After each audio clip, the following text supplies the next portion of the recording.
Hello and welcome to the Eastern Front. My name is Yulia Georgia. I'm with the Middle East Institute, Georgetown and George Washington Universities, and I'm joined today by my colleagues. Giselle Donnelly. I work at the American Enterprise Institute and Dalibor Haj, also with AI. On our podcast, we talk about the many challenges to European peace that tend to emerge along a line running from the Baltic to the Black Sea, the Eastern Front, and about why those matter to the United States. If you enjoy this episode, as per usual, please consider subscribing, rating, and reviewing us. Today, it's just us, one of those episodes that we hear the audience likes well.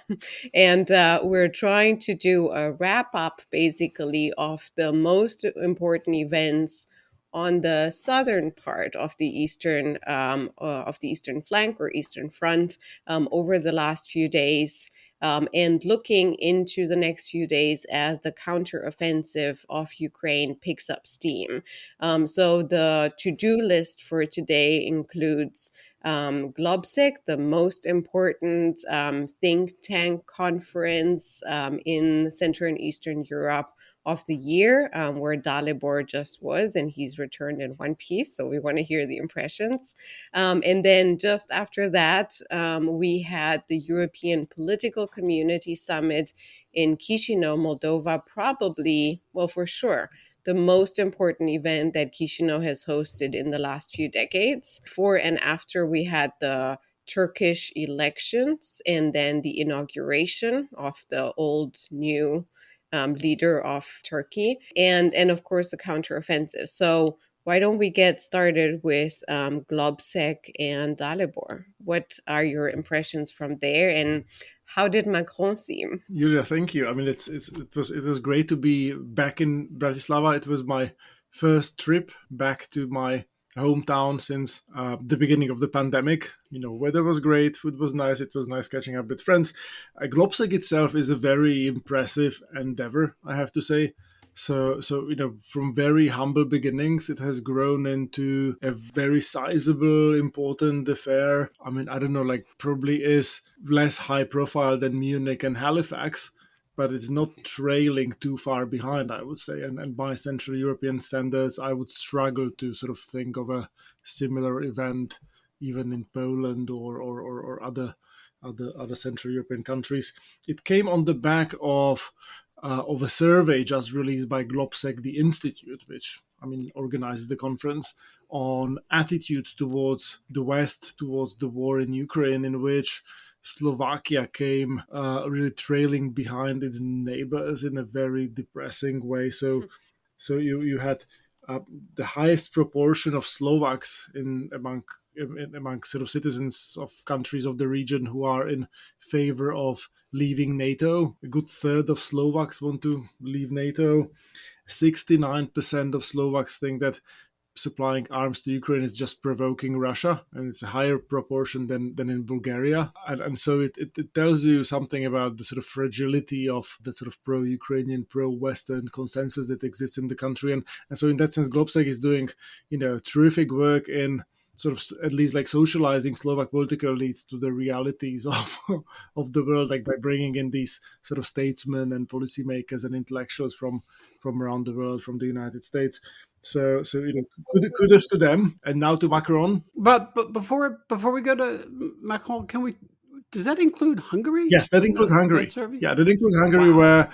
where it's been the official policy of the government, like for the past 12 years, that we are not that much keen on NATO and those kinds of things. So like you didn't have public opinion sort of massaged by like state media for the past 13 years in Slovakia, and yet it's been sort of drifting in a kind of unsavory, depressing direction. And people, I kept asking like my Slovak friends about this. They seemed at loss to explain it.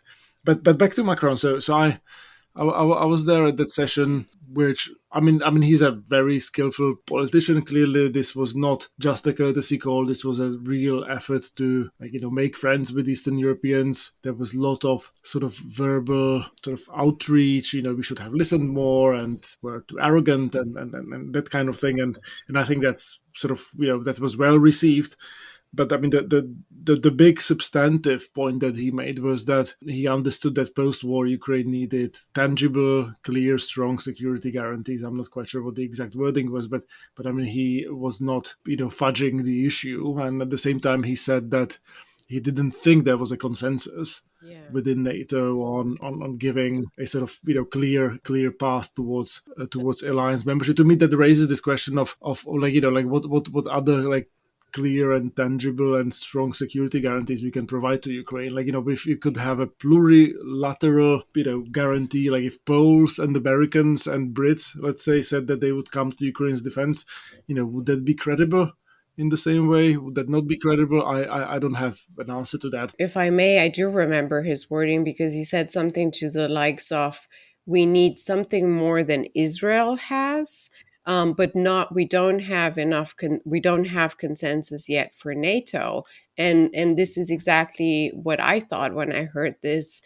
So what NATO and Israel have in common is one security guarantee, and that's by the United States, which people argue in the region too is the only credible security guarantee. Not France, not Poland, not Turkey, not Germany can provide the same kind of credible security guarantee, including the extended nuclear umbrella.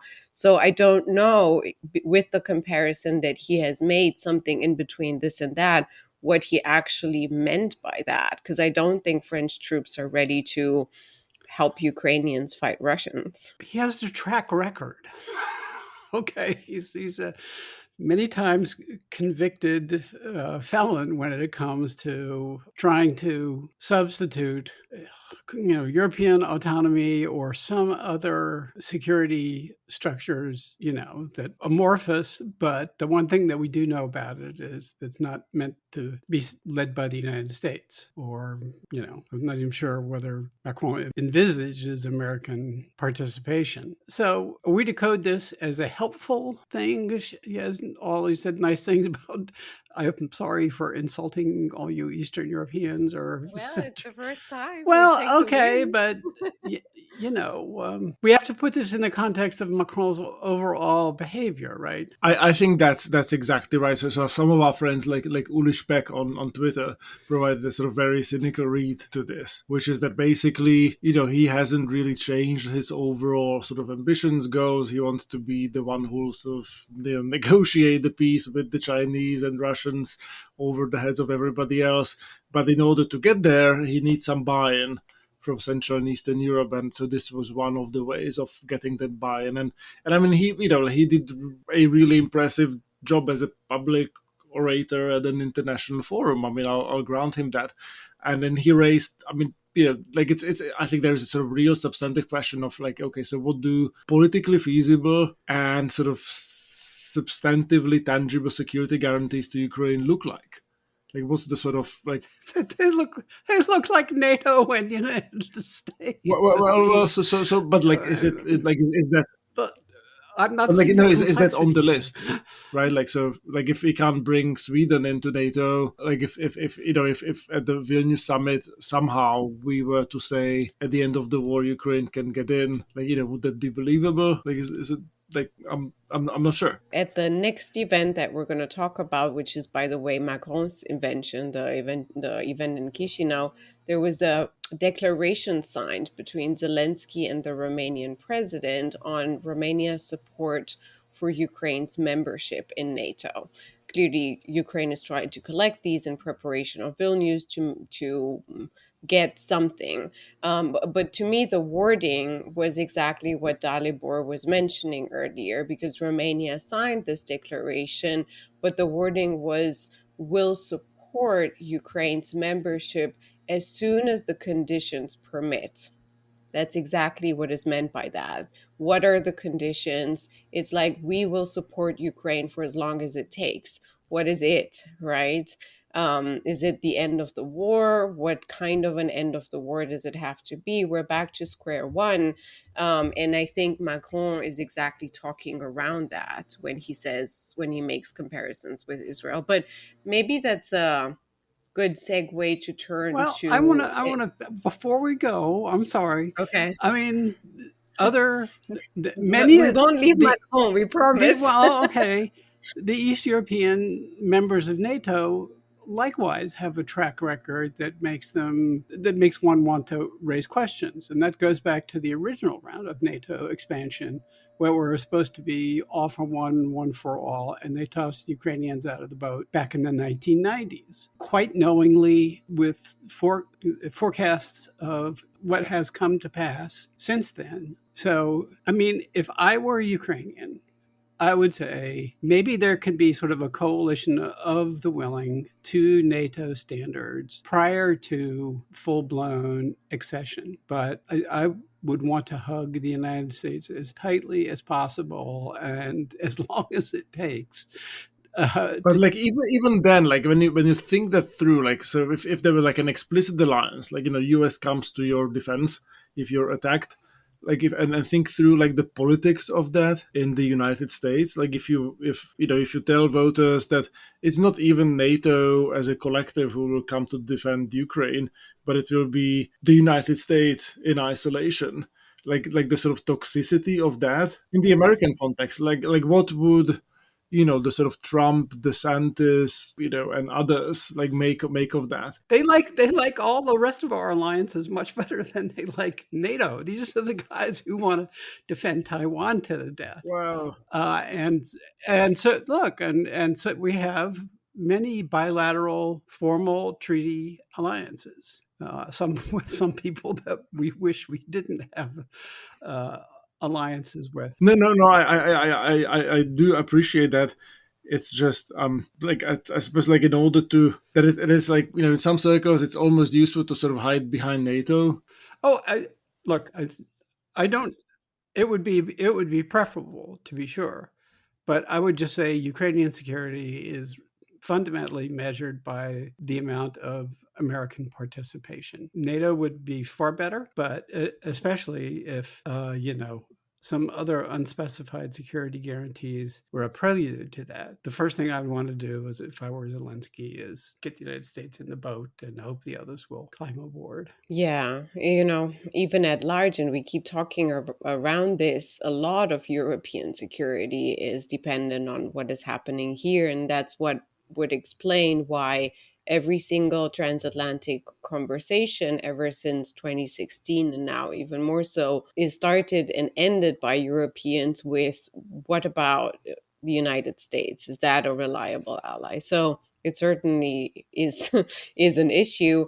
But we have one event where at least one where the United States was absent, and it's of course in French in the making, and that's the second European political community event, this time in Chisinau, in Moldova, where 49, if I'm not mistaken, European leaders have come together, including Zelensky. He certainly was the star of the show. Maya Sandu, the president of Moldova, was the star host. And there was one missing.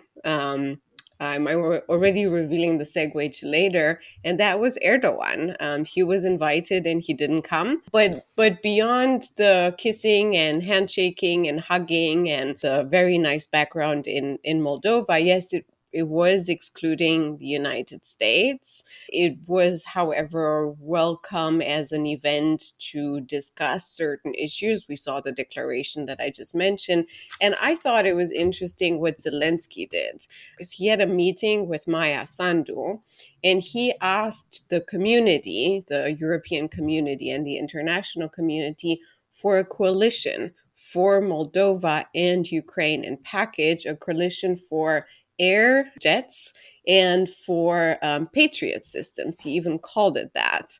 And Maya Sandu did not disagree, but that's, for me, the first time that I see the two countries working together, because Moldova has a completely different attitude vis-a-vis Russia, and is more vulnerable, arguably, than Ukraine is. So I thought that was the most important security takeaway. So if I can just react quickly to that sort of bilateral thing between Ukraine and Moldova, between Zelensky and Sandu, it brought back a memory of a recent conversation with one Romanian policymaker who shall not be named, who might or might not have come through Washington recently, who almost casually mentioned the possibility of Ukrainians coming to Transnistria and mopping up the Russian peacekeeping force.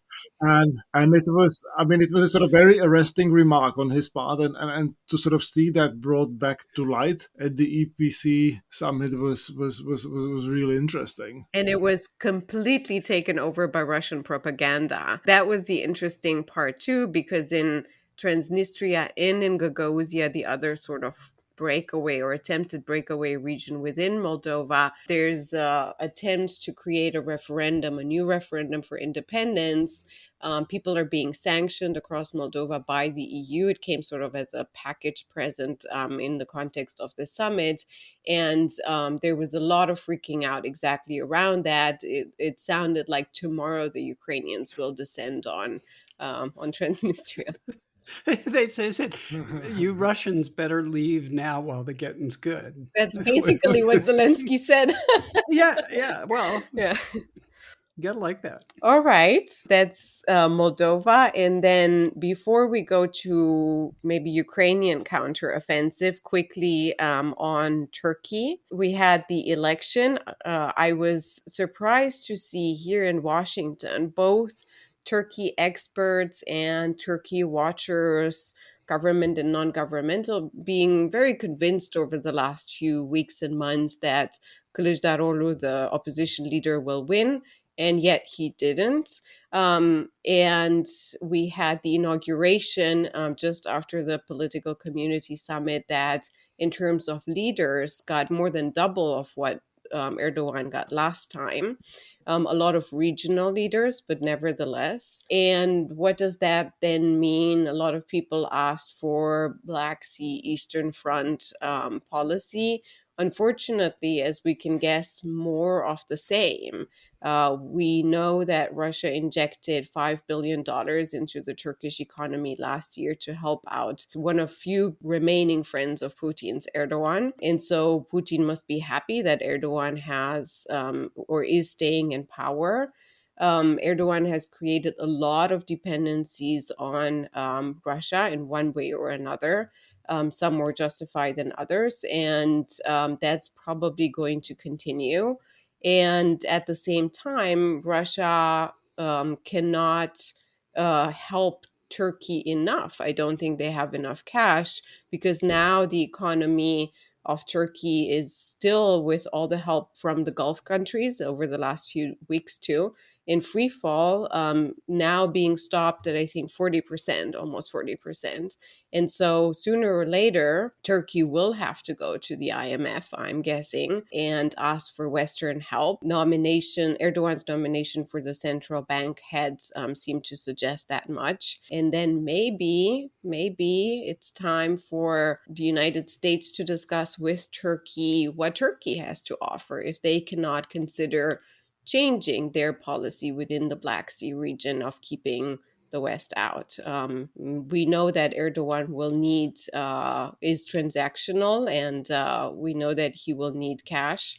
So it's a matter of how much the United States is willing to prioritize actually control of the Black Sea region as opposed to small gains, political gains. Just first of all, in passing, the Turkish opposition leader came through Washington, what was it, last fall or something like that? And Erdogan has been blessed in his opposition. I mean, this guy gives wet lettuce a bad name when it comes to crispness. He was old. This was his first visit to the United States, so he's not but it certainly seems as though the old cosmopolitan Kemalist, everybody keeps waiting somehow for those guys to return. They're off with the old establishment Republican party someplace, in the netherworld. But, maybe Erdogan will now that he's gotten himself through the election, maybe he's now ready to talk Turkey. in regard to Sweden. And the final point is we've been way too slow to try to come up with alternatives to sort of bypass the Montreux Convention, which is, our listeners may not know, is what sort of regulates the access of warships of all nations through the straits from the Mediterranean into the Black Sea, and which Turkey guards very zealously. There are things that we could do. The Black Sea isn't huge. We could do land-based maritime surveillance. Once the Russians lose Sevastopol, the balance of power will change in the region. And Yulia, you used to talk about this all the time. There were many proposals for a NATO Black Sea fleet, so to speak. Yeah, Romania put that on the table in 2016. Back then, Bulgaria, and we learned later Turkey vetoed, but the situation is a completely different one. I think there's room for negotiation over Montreux in Erdogan's view. He is not Oh, applying you the should put the screw. We should put the screws to him and tell yeah. let's He's not applying it let's ad literam in the right now in the war neither. And then there's ways I've written about this with Batu Buteria, who we've had on the podcast, about circumventing literally. There's the Danube Delta, and that doesn't there. The Montreux Convention does not apply there. You can have basing there. Romania and others can also buy more ships. They are due to do that. That can create a bit of anti-access area denial in the western part of the Black Sea. And then, yes, if Crimea is free, everything will be a lot freer. We can reopen Azovstal. The risk of sounding just like totally idiotic. So what's the concrete ask we would have on Turkey with regard to the Montreux Convention? Like, so are they not allowing? Are they like?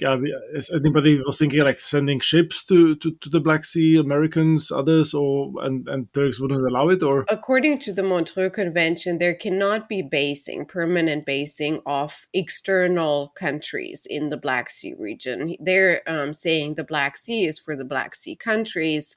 And so you can have a few ships, the United States or other Western partners, for a certain number of days under a certain tonnage, rotating in and out. But and there has to be an ask every time. Yeah, I believe exactly. Yeah. So it's not like we are taking we are talking like hypotheticals now. Like it hasn't been a sort of. Oh, there have been, there have been problems. I mean, Turks drag their feet. They followed their usual patterns of behavior in terms of approving requests, limiting the size of, any flotillas, and so on and so forth. And this is also overreaching right now into the civilian area. Again, it's gray. You can apply, you cannot apply each criterion. But the reality is that if you're looking at the grain deal, the number of ships that are slowed down due to excessive inspections or are not let through is every month significant. And that's the Turks not applying it properly. We kind of know that it's a deal that Putin agreed to because it makes Erdogan look good, and that Erdogan is cashing in a lot on this grain deal because they have to pay transit fees every time they're going in and out of the Black Sea. And so it's like the general attitude. But the last thing I'll say here is that from my conversations that I've had with Turks and Turkey experts over the years, this is a policy that is pushed by the establishment, not just Erdogan, since the 90s, keeping the Black Sea to the Black Sea countries, they call it, or keeping it internal. And they told me that even if the elections would have changed the leadership, this policy would have stayed the same, and that Turkey continues to view the majority of the establishment views that any movement of letting the West even a little bit in would provoke the Russians. So I think that's a policy that is transactional, and I think it can change because the reality on the ground in the Black Sea has radically changed over the last year. Well, so I guess one way around that is for Romania to build up its fleet. Yeah, right. I'm waiting for the aircraft carrier RRS Vlad Tepes crossing the straits. I don't know, like this may be just a false memory, but somehow I remember that the Moskva was built in Ukraine. So, I mean, Ukrainians used to they had a big shipyard network. There's no reason, if Ukraine is safe and secure and all the rest of that stuff, that between Romania and Ukraine, there could be a preponderance of, and with, again, it's a small sea. So the ability to project, military power from the shore is pretty substantial. If the Vikings did it, then we should be able to do it. So before we go, shall we have a brief look into this phase? People call it this maybe start. I think it started a while ago, of the Ukrainian counteroffensive. Giselle, what is the most exciting part for you? The most exciting part is I get to use the term shaping operations, which makes me feel, particularly intelligent. Yeah, so there have been, first of all, the Ukrainians keep saying from Zelensky on down, we're ready to rock. And I believe that to be the case. Everything that they could do, I think they will have done by now. Having a narrative of victory for the Vilnius summit in mid-May would win a premium price for the Ukrainians. And, what with the counterattacks, the steam has gone out of the Bakhmut narrative.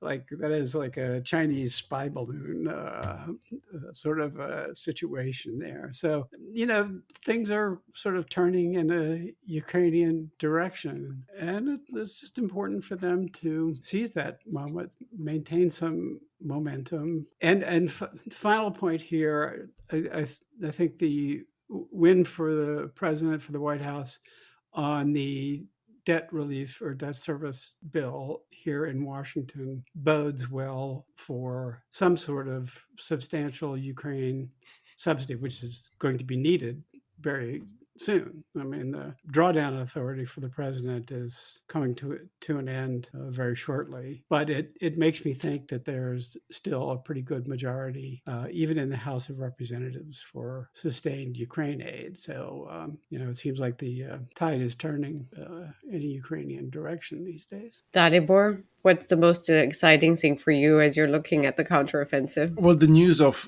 leopards supposedly appearing in the Donbas region. I mean, obviously, like it's the fog of war. We don't really know anything, but like something seems to be in the air, right? Like they wouldn't be just doing these things for fun, and it looks like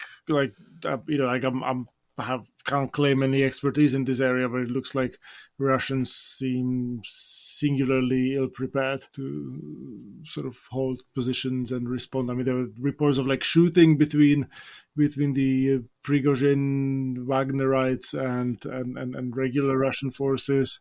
Yeah, there's more even. I saw that the Wagnerites took hostage a lieutenant colonel of the Russian army, and they have him in front of the camera. So it's pretty, whatever they're doing, the Ukrainians. Did they hit him with a sledgehammer? Not yet.